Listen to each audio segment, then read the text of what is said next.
اشراق کی نماز بڑی ہی فضیلت والی نماز ہوتی ہے۔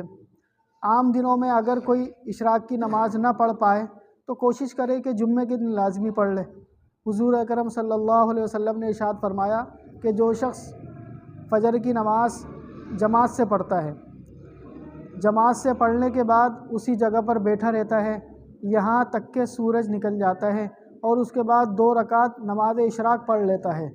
تو اس کے اعمال نامے میں ایک مقبول عمرے کا ثواب لکھا جاتا ہے۔ اب عام زندگی میں انسان عمرہ کرنے کے لیے ساری زندگی پیسے جمع کرتا ہے، دولت جمع کرتا ہے، اس کے باوجود بھی پتہ نہیں اس کے نصیب میں لکھا ہوتا ہے یا نہیں لکھا ہوتا۔ تو آپ علیہ الصلوۃ والسلام نے کتنی آسانی فرما دی کہ فرمایا کہ جو شخص اشراق کی نماز ادا کر لے گا اس کو ایک مقبول عمرے کا ثواب ملے گا۔ تو ہمیں بھی چاہیے کہ ہم پورے ہفتے ہی اشراق کی نماز